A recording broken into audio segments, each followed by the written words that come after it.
Yes Mulayam Singh जी, केवल मुलायम जी की बात। आज क्या हो गया है खड़गे जी आपको? प्लीज। यस मुलायम सिंह जी, खड़गे जी क्या हो गया आज क्या हो गया? Yes please, Saugata Roy ji please. Yes Mulayam Singh जी,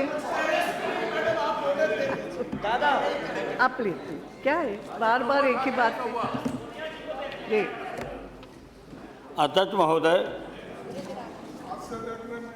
आपको बहुत बहुत धन्यवाद और कांग्रेस के साथियों को भी धन्यवाद यस जो मुझे अवसर दे दिया बोलने के लिए। अब यही अवसर देंगे, स्पीकर तो नहीं है। जहाँ तक इस बजट का सवाल है, मेरा स्पष्ट कहना है कि बजट के साथ बुरे दिनों की शुरुआत, क्योंकि ये कहा गया था अरे अरे कि अच्छे दिनों की शुरुआत होगी जी और शुरुआत है, ये कहा था। हमारा स्पष्ट कहना है कि बुरे दिनों की शुरुआत हुई। क्या इस बजट से महंगाई घटेगी? मैं पूछना चाहता हूँ, जो भी हो, महत्वपूर्ण बैठे हैं मंत्री बैठे हैं, बताएं कि आपके इस बजट से महंगाई कम होगी? कहीं जिक्र ही नहीं है। सबसे ज़्यादा गंभीर समस्या देश के सामने महंगाई। तो अब महंगाई जब कमनी महंगाई बढ़ और गई, जिस दिन शपथ ली थी प्रधानमंत्री जी ने, उस दिन से महंगाई बढ़ी है। तो अच्छे दिनों की शुरुआत नहीं है, बुरे दिनों की शुरुआत है इस बजट के माध्यम से। कहीं जिक्र नहीं। इसीलिए हम आपसे कहना चाहते हैं कि इनकी क्या दिशा है, क्या प्राथमिकता है। अब आम जनता को पहला वादा किया था कि महीना में कम से कम खड़गे जी, आज क्या हुआ है? खड़गे जी आज क्या बात क्या है? Please please please, nothing will. अरे इस तरीके की बातचीत रिकॉर्ड में नहीं जाती है। प्लीज तो मैं कह रहा था आदम महोदय, यस इनकी ओनली प्राथमिकता Mulayam Singh Yadav statement will go record, that's all. नहीं, मैंने कहा केवल आपकी ही बात रिकॉर्ड में जाएगी। आप बोलिए। यस मैं तो बोल रहा हूँ प्लीज, ऐसा नहीं होता प्लीज। बजट पे। आज क्या बात क्या है? No please, this is not, I am sorry. किसको टाइम दिया? इनको दिया कि मुझे? वो समय बीत चुका है। तो बोल रहे हैं इसमें कुछ ऑब्जेक्शन है? नहीं, ये बोल रहे हैं उसमें आपको कुछ ऑब्जेक्शन है? प्लीज प्लीज प्लीज, यस आप हमारा सहयोग लेना चाहते हो कि नहीं? नहीं, ये प्लीज। बिल के जो रेफर किए ना स्टैंडिंग कमेटी को, उसका ऑब्जेक्शन ले रहे हैं। बिल के आप बजट बात के बात कीजिए, हम सपोर्ट करते हैं, लेकिन वो बिल रॉन्गली उन्होंने रिप्लेस किया। इजाजत उनसे मांगिए। हाँ, वही मांग रहे हैं उनसे। इजाजत नहीं दे रहे हैं। मैं स्पीकर से ही मांग रहे हैं, इसीलिए आपके आज तक गलत बात है। नहीं करिए, ये ठीक नहीं है, ये आज गलत बात है। आपका हम समर्थन करेंगे, मुझे बोलने न दीजिए। इनका समर्थन मत करिए, इनका समर्थन करेंगे तो नाव डूब जाएगी। उसी की वजह से हारे। हाँ, ठीक बात है। आपकी सरकार क्या बात है?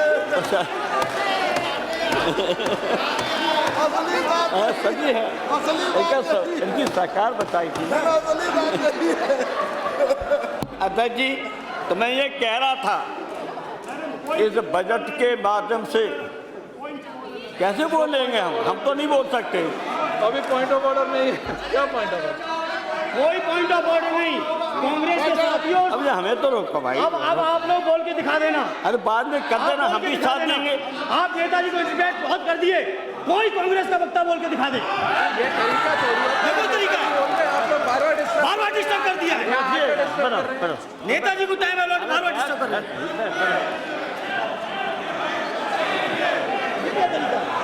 नहीं बोलेंगे, वहाँ कहिए ना, कांग्रेस को बोल के दिखा दे। इजाजत। ये क्या तरीका है? नेताजी के भाषण के टाइम बताइए होगी।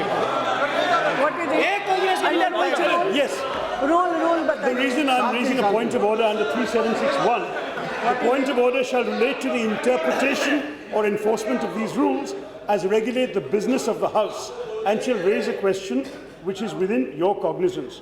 Now, Madam, what our leader was saying, Mr. Kharge, was that during the disturbance in the House, when the House was not in order, a decision was taken to refer a very important bill affecting the well-being of the scheduled caste and scheduled tribe community of this nation to a standing committee, whereas the practice of this House for the last 60-odd years has been that ordinances being converted to bills cannot be referred to standing committees because an ordinance, Madam आप Chair- भी एक बात को समझिए, point of order जो business अभी चल रहा है उसी के लिए उठा सकते हैं, जो हो गया आपके हल्ले गुल्ले में उस पर आप हो कुछ गया नहीं उठा जब House सकते। was in this Mulayam order, Singh Madam. Yadav, please, ऐसा नहीं होता है, प्लीज। जो बिजनेस है उसकी तो चल रहा है, तो हो गया, यू नो इट बेटर, मंत्री रह चुके हो, please please. How can it be?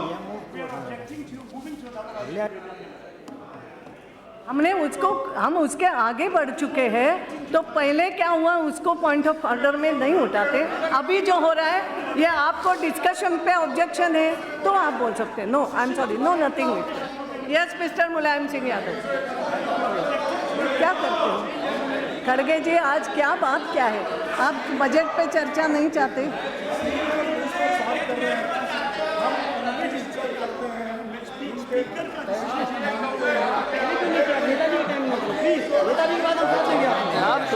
Nothing will go on. Nothing will go on. Please, nothing will go on. को रोकना ये हमारा उद्देश्य नहीं है। अगर प्लीज प्लीज प्लीज बैठिए, कहना चाहते हैं तो ठीक नहीं, एक मिनट आप बैठिए सब लोग, सपोर्ट करेंगे, लेकिन एक ही है, एक मिनट। हाउस ऑर्डर में नहीं था तो ऐसा एक डिसीजन भी स्पीकर को लेना है ना। नथिंग विल, नथिंग करिए, विल। यही करें पूछ रहे कृपया तो आतंक होता है, व्यवस्थित एक करें। मिनट मुलायम सिंह जी, अब ऐसा है ना 314 नए सदस्य, इसलिए मैं उनके लिए थोड़ी बोल रही हूँ, ऐसा समझ लो, आप तो समझे हुए लोग हैं। ये जो बात उठा रहे हैं माननीय तावरचंद जी गहलोत मिनिस्टर ने, जो SC/ST का बिल आज लाए थे, उस पर बात ये हुई है कि ये स्टैंडिंग कमेटी में जाएगा। स्पीकर को अधिकार है, स्टैंडिंग कमेटी बनेगी, स्टैंडिंग कमेटी में सभी प्रकार के लोग रहेंगे, दोनों पक्षों के, पक्ष विपक्ष सभी रहते हैं, और जो जितनी भी चर्चा ये करना चाहे करके वो बिल वापस यहाँ पास होने के लिए आएगा। ऐसा नहीं है कि शेड्यूल कास्ट शेड्यूल ट्राइब के लिए कोई अन्याय अत्याचार की बात यहाँ नहीं होना चाहिए, ये भी बात नहीं है। और जो एक बार यहाँ चेयर से निर्णय दिया गया और हम नेक्स्ट अटेम्प्ट पे बगल गए, अब आप उस समय हल्ला कर रहे थे, ये उसके लिए हम जिम्मेदार नहीं हैं। चेयर ने निर्णय दे दिया है, मुझे लगता है इस पर अब दोबारा कोई बात नहीं, ये स्टैंडिंग कमेटी में जाएगा। स्टैंडिंग कमेटी में सभी प्रकार के लोग रहेंगे, आप उस पर चर्चा करके जो भी आपको कहना है कह सकते हो, और फिर ये बात कहना, ये भी कई बार आप कर चुके हो, वही प्लीज़ अब मुझे भी मत बोलने दो please. Yes mister Mulayam Singh जी, हम वापस रिटर्न नहीं आ सकते।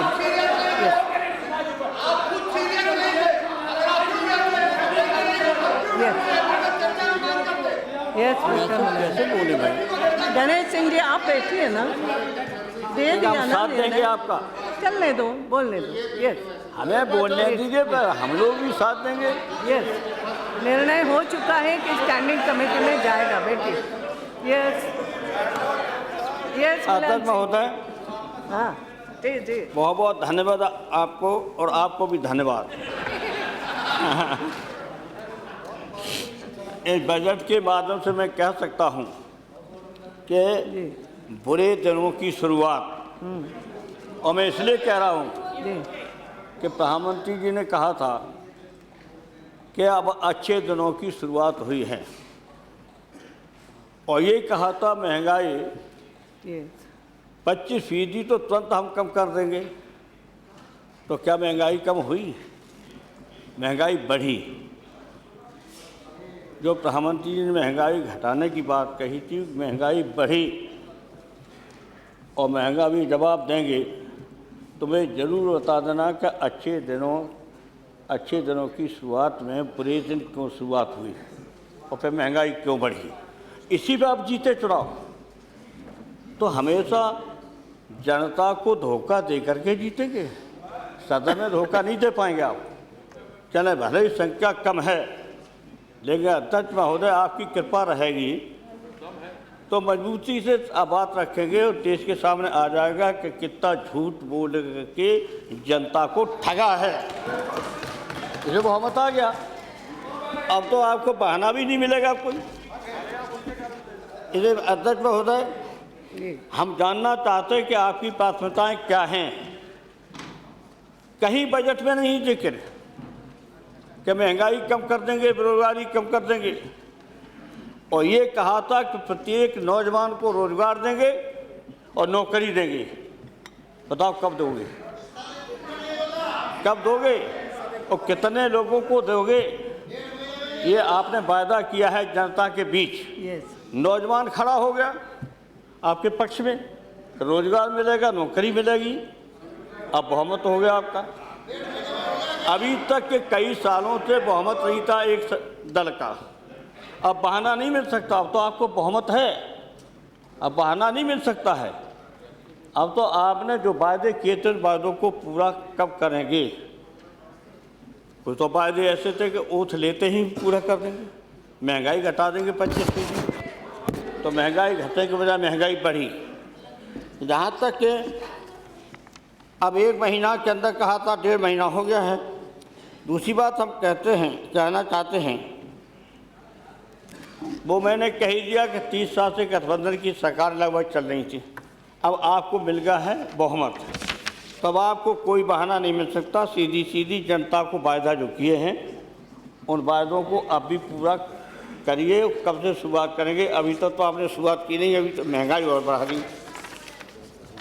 आपने कहा था कि जैसे ही सरकार बनेगी काला धन वापस लाएंगे। कितना ला दिया काला धन वापस? जेटली साहब बता देंगे अपने जवाब में। काला धन कितना वापस ले आए हैं, यही बता देना। काला धन कितना है? विदेशी काला धन तो आप ला नहीं सकते, मुझे पता है। आपने भी वायदा किया था, आप भी नहीं ला पाए, ना आप ला पाए। लेकिन आपके देश में भी काला धन मामूली नहीं है, आपके देश में ही। अगर वो काला धन आप अपने देश का ही निकाल दीजिए। आपने छोटे छोटे दुकानदारों पे छापा मार दिया, छोटे छोटे दुकानदारों पे छापा मारा। कितना काला धन मिला आपको? सदन को बताना चाहिए कितना काला धन मिला और कितना काला धन आपने वसूल किया है। छापा तो मारे हैं, ये छोटे लोगों पे मारे हैं, बड़े लोगों पे छापा मारने की आपकी हिम्मत नहीं है। वो मैं कहना चाहता हूँ क्यों नहीं है, हमें सब पता है। अगर एशिया के सबसे बड़े उद्योगपति कहाँ हैं? 6 के 6 हुए गुजरात में, और गुजरात के प्रधानमंत्री हैं रहने वाले। चलिए प्रधानमंत्री बन गए यूपी से, बनारस से, लेकिन गुजराती तो हैं। सबसे बड़े 6 उद्योगपति, सबसे बड़े एशिया के 6 के 6 हैं गुजरात के। तो बताइए, आपने उनसे मदद दी, आपने उनसे बातचीत की, और बातचीत अगर हुई होगी, निश्चित हुई होगी, आपके हैं, प्रदेश के ही हैं, तो क्या बातचीत हुई सदन जानना चाहता, हम जानना चाहते हैं। हम आपका सहयोग करना चाहते हैं कि काला धन आए और देश का विकास हो, इस पक्ष में हम हैं। तो आप बताइए काला धन कितना वसूला है, कितना है हिंदुस्तान में? बाहर का तो पहले सरकार ये बता चुकी, ये भी सरकार नहीं वसूल वापस ला पाए। जहाँ तक आपने एक काम जरूर किया है कि सुप्रीम कोर्ट के कहने से कमेटी बना दी काला धन जानने के लिए या वसूल करने के लिए। तो उस कमेटी ने क्या किया? आपको क्या राय दी कमेटी ने? और कमेटी को आपने क्या बुलाया, संपर्क किया, निश्चित किया होगा? ऐसा तो है नहीं। सुप्रीम कोर्ट के कहने के बाद जो कमेटी बनी है, उस कमेटी पे आपने जरूर कोई बात की होगी कि विदेशी में जो जमा धन है आप छोड़ भी दें। तो मैं कहना चाहता हूँ कि सबसे बड़ी एक चुनौती आपके सामने है कि एफडीआई के निजी क्षेत्र के धन की कोई आवश्यकता नहीं होगी। इतना धन है आपके देश के अंदर, खुद आपके देश के अंदर है। तो ये हमें भरोसा है कि वित्त मंत्री अपने उत्तर में इसका उल्लेख करेंगे कि काला धन कितना और कब तक अर्थव्यवस्था में शामिल होगा। ये आपको जवाब देना है। आप काबिल हैं, विद्वान हैं और समझते हैं। तो क्या इस बेरोजगारी से या इस बजट से बेरोजगारी कम होगी? कहीं यकीन नहीं। सबसे बड़ी समस्या तो बेरोजगारी है। और मैं कहना चाहता हूँ ये नौजवान बहुत दिनों तक इंतजार नहीं करेगा। इसके खतरनाक संकेत हो सकते हैं। नौजवान निकलेगा, न रोजगार दिया है न नौकरी दी है। आपने वायदा किया है। मैं देख रहा था कि नौजवान हमेशा समाजवादी पार्टी के साथ रहता था, सारा नौजवान चला गया आपके साथ। हाँ, नौजवान चला आपके साथ। मैंने पूछा भी, मैं तो सदन के अंदर देश के सामने सच्चाई रखेंगे, हम क्यों घुमा फिरा के बात करें। नौजवान रहता था हमेशा समाजवादी पार्टी के साथ, चला गया आपके साथ नौकरी के लिए, रोजगार के लिए। तो कितने नौजवानों को रोजगार दिया है, कितने नौजवानों को नौकरी दी है और कितने नौजवान हैं या कब तक रोजगार नौकरी देंगे, इस बजट में कहीं जिक्र नहीं है। और मैं आपको साफ बताना चाहता हूँ, नौजवानों का अगर गुस्सा फूटा तो इसके मामले बड़े खतरनाक देश के सामने हो सकते हैं। इसे मैं आपको सावधान करना चाहता हूँ कि ऐसे बजट में आपने नौजवानों को वायदा जो किया था वो कहीं नहीं। और बजट में आपको छोड़िए, काहे आप बीच में बोल रहे हो, आप बोल रहे हैं ना, हम बैठ जाएंगे। जहाँ तक इस बजट में छोटे उद्योगों को प्रोत्साहन देना पड़ेगा। स्पष्ट नीति रही हम लोगों की, कुटीर उद्योग धंधे जब तक घर घर में नहीं चलेंगे आप बेरोजगारी को ख़त्म नहीं कर सकते। हम ये मानते हैं कि सबको नौकरी सबको नहीं दे पाएंगे, इतनी नौकरी नहीं है, लेकिन फिर भी नौकरी हैं तो नौकरियों को तो देना शुरू कीजिए। हम तो आपके ही पक्ष में बोल रहे हैं, हम तो देश को बचाने के लिए बोल रहे हैं, क्योंकि नौजवान सुन रहा है सब, वो बहुत दिनों तक इंतजार नहीं करेगा, वो खड़ा हो जाएगा तो खतरनाक संकेत होंगे देश के लिए। तो उसमें तो हमें नौजवानों का साथ देना पड़ेगा, आपको भी देना पड़ेगा। रोजगार और नौकरी का वादा किया, वोट दिया है जी, तो नौजवान ने सारा कूद कूद के आपको वोट दे दिया, आप बहुमत में आ गए। अब बहुमत में आ गए तो बहाना मिलेगा नहीं, क्योंकि अभी तक तो मिली जुली सरकार इनकी भी थी, हमारी भी थी, तो हमें बहाना मिलता था कि हम क्या करें, हमारे अकेले दल की सरकार नहीं है। अब तो आपके अकेले दल की सरकार, तो बहाना तो ख़त्म हो गया। इसे संकेत होगा आपके लिए खतरनाक। अच्छा, शहरों में स्मार्ट शहर बन रहे बढ़िया से, हवाई अड्डा बढ़िया बन रहे, और मैं ये भी बताइए कितने लोगों को रोज़गार देंगे आप। हवाई अड्डा बनाएंगे और अच्छे शहर बसाएंगे, तो शहर अच्छे बसाने में, हवाई अड्डा बनाने में कितने लोगों को रोज़गार देंगे, कितने लोगों को नौकरी देंगे। ये आप पे हैं आंकड़े, आपने प्रोजेक्ट बनाया होगा तो सब चीज़ें आपके सामने आई होंगी, तो यही पता चल जाएगा, कब तक चल जाएगा आप कितने लोगों को रोज़गार नौकरी दे रहे। हवाई स्मार्ट और शहर बनाएंगे, आप शहर बनाएंगे और गांव क्यों नहीं बनाएंगे, गांव क्यों नहीं बनाएंगे, ये मैं पूछना चाहता हूँ जी। हमारा हिंदुस्तान गांव में बसा हुआ है, और जब तक गांव नहीं संपन्न खुशहाल होंगे, किसान संपन्न नहीं होंगे, खुशहाल नहीं होंगे, हिंदुस्तान कभी मजबूत नहीं हो सकता है। ये कृषि प्रधान देश है, सबने स्वीकार किया है, आपने भी स्वीकार किया, इन्होंने भी किया, हमने भी किया। और चौधरी चरण सिंह जिंदगी भर यही भाषण होता था, किसान गांव गरीबी की बात से शुरू करते थे, वही अंत करते थे, और सारे किसानों ने को अपना नेता मान लिया और माने जाते रहेंगे। अब इससे निर्वात हैं। तो आपने क्या किया, न किसान के लिए कुछ किया है और न नौजवान के लिए किया है, न रोजगार के लिए कोई समाधान निकाला कि हम लोगों को रोजगार दे देंगे, इतने दिनों में देंगे। तो इसलिए मैं कहना चाहता हूँ, ये बजट छोटे उद्योग को हमने राज दे दिया आपको। सरकार की सबसे बड़ी प्राथमिकता होनी चाहिए कि अस्थाई और स्थायी दोनों तरह की नौकरियों का आज घोटा या कल जब भी जवाब दें तो करिए और संख्या बता दीजिए कि इतने अस्थाई लोगों को नौकरी दे देंगे, इतने लोगों को स्थायी नौकरी देंगे। सबसे ज़्यादा गंभीर समस्या मैंने कहा था पिछले भाषण में भी कि 6 करोड़ लोग हैं जो रजिस्ट्रेशन कराया है और 6 करोड़ से ज़्यादा रजिस्ट्रेशन कराने वाले हैं, और खेतिहर मजदूर और अन्य मजदूर जो असंगठित हैं वो अलग बेरोजगार हैं। लगभग 18 करोड़ आपके हिंदुस्तान में बेरोजगार हैं। इन 18 करोड़ के लिए जितना रोजगार मिल जाएगा उसी दिन हिंदुस्तान मजबूत हो जाएगा, संपन्न और खुशहाल हो जाएगा। एक इतना ही काम करके दिखा दीजिए, हम आपका साथ देंगे। 18 करोड़ को रोजगार दीजिए।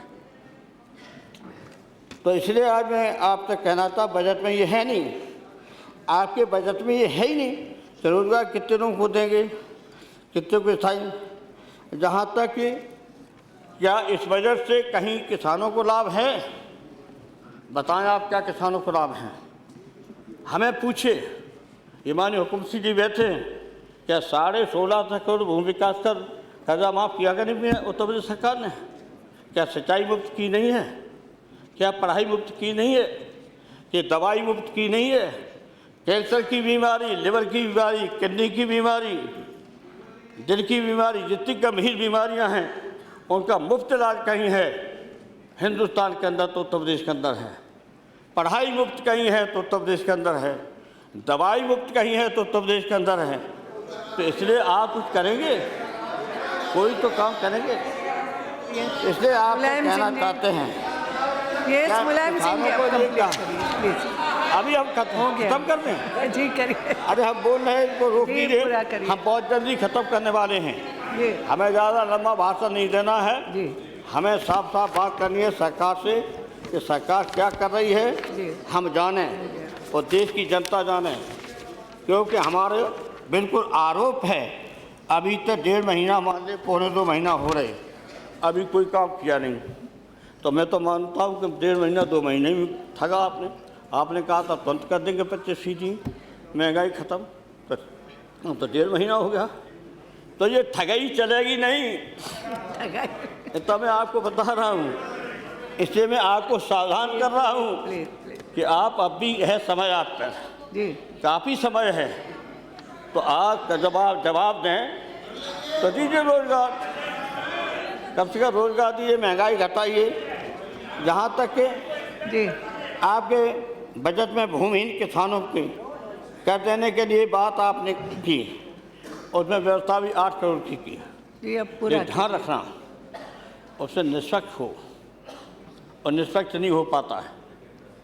माननीय हुकुम सिंह तो आप जानते निष्पक्ष नहीं हो पाता। 8 करोड़ दिया है, जिनके लिए दिया है उन्हीं के पास पहुँचे, वरना जिनके पास ज़मीन है उनको भी पहुँच जाएगा और पहुँच जाएगा। ऐसा होता रहा है। तो आप कम से कम जो रुपया दें गरीबों को। आपने कहा कि किसानों को शिल्प सिखाएंगे, तो बर्बाद करना चाहते हैं हिंदुस्तान को। जब शिल्प सिखाएंगे और किसान खेती से हटेगा तो पैदावार घटेगी, तो फिर कहाँ से खाने को आएगा? कम से कम किसान ने अपनी मेहनत से अध्यक्ष महोदय, सरकार ने सुविधा कुछ से तो दी है, हमारी सरकार ने सुविधा दी है, सिंचाई भी मुफ्त की। हो गया, पूरा कीजिए। यस, हमें अभी हाँ पूरा कीजिए, मुद्दा पूरा अभी कुछ भी नहीं किया। इसलिए हम आपसे कहना चाहते हैं, यस, कानून व्यवस्था का झूठ है मरे। सबसे ज्यादा कानून व्यवस्था खराब है मध्य प्रदेश में, सबसे ज्यादा रेप है मध्य प्रदेश में, सबसे ज्यादा रेप है राजस्थान में। अगर ये सही न हो आंकड़े, गृह मंत्री बैठे बता दें, गृह मंत्री बता दें सबसे ज्यादा रेप है मध्य प्रदेश में, सबसे ज्यादा रेप है राजस्थान में, और हिंदुस्तान में सबसे कम रेप है तो उत्तर प्रदेश के अंदर 2%, और आपके हैं 10% हैं मध्य प्रदेश में। मेरे आंकड़े नहीं हैं, आपके गृह मंत्री के आंकड़े हैं। बात करते कानून व्यवस्था। राकेश सिंह जी बस हो गया। आप पढ़ के देखिए। Yes, मुलायम सिंह आपके जी, गृह please। मंत्री के आंकड़े मैं दे रहा हूँ, मैं अपने नहीं दे रहा हूँ। उत्तर प्रदेश में 2% है रेप और मध्य प्रदेश में 9.8% है। ये हाल राजस्थान की है और दिल्ली की हालत पता लगा लीजिए। किसान बतियाइए। जी, और मुलायम सबसे कम सिंह रेप अगर कहीं हिंदुस्तान में है तो उत्तर प्रदेश में अंदर 21 करोड़ की जनसंख्या है। जी, जनसंख्या क्या पूरा बात है? कीजिए, पूरा कीजिए। इसलिए आप जी। झूठ बोल करके ऐसा नहीं जीतेंगे। किसानों के लिए ऋण दिया जाए, बड़ा हिस्सा खेती वालों के पास पहुंच जाएगा। जी, ये मैंने धन्यवाद। आपको सावधान कर दिया है। धन्यवाद। जहाँ तक आपने किसकी तो पूरी उपेक्षा की, हो गया ना, का बंद कर दी। हो गया बहुत। अरे अभी करें जरा पाठ करो। तो सबसे ज़्यादा किसानों की उपेक्षा की है। अब आपके मुझे आश्चर्य है कि ये तो बैठे हैं आपके मंत्री, वित्त मंत्री, आप तो बैठे हो, किसानों की उपेक्षा बर्दाश्त करोगे? आप वहाँ के रहने वाले हैं जहाँ किसान सबसे ज़्यादा जागरूक है, और आज मेरा भारत सबसे और जागरूक हो जाएगा। किसानों की पूरी तरह उपेक्षा इस बजट में की गई है। जी। किसानों को कुछ भी नहीं दिया गया है। प्लीज प्लीज अगर दिया गया है तो बता देंगे।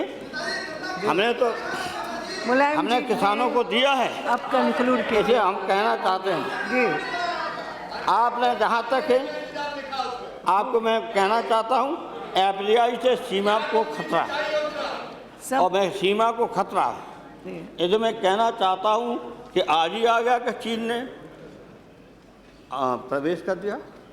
रोजाना चीन प्रवेश कर रहा है, इससे ज़्यादा और क्या हो सकता है? हमारी सेना 3 है और तीनों को ज़्यादा सुविधा देना चाहिए, लेकिन तीनों की सेना को मुझे जानकारी है उनको पूरी सुविधा अध्यक्ष महोदय नहीं है, तो देश की रक्षा कैसे कर सकेंगे? मेरा आरोप है यहाँ पर वो जनरल भी बैठे हैं, मिनिस्टर भी बन गए हैं, जनरल ही खड़े होकर कह दें कि जहाँ जिसमें थे जनरल, क्या पूरी उनको सुविधाएँ थी? तीनों अंग हैं, एयरफोर्स भी है, आपके आर्मी भी है, नेवी भी है। यस, तीनों सेनाओं में भी अभी कमी है। जितनी सुविधा उनको होना चाहिए वो अध्यक्ष महोदय नहीं, इससे ज़्यादा खतरनाक और क्या हो सकती है? तो ये तो खतरनाक खतरे पैदा कर रही सरकार, सीमा को खतरे पैदा कर रही, गरीबी बढ़ रही। ऐसे मैं आपसे कहना चाहता हूँ कि जहाँ तक सवाल है ये वित्त मंत्री जी, नए करों का संकेत नहीं अब नहीं दिया, तो ये नई परंपरा है प्लीज। कि संसद को दर निकाल कर दिए, अलग कर दीजिए, और जब सदन बंद हो जाएगा तब टैक्स बढ़ा दीजिए, और सदन न चले तब टैक्स बढ़ा दीजिए। ये तो बड़ी चालाकी हो रही है, देश के साथ चालाकी हो रही है। इससे आप उपेक्षा संसद की बर्दाश्त अध्यक्ष नहीं करेंगे।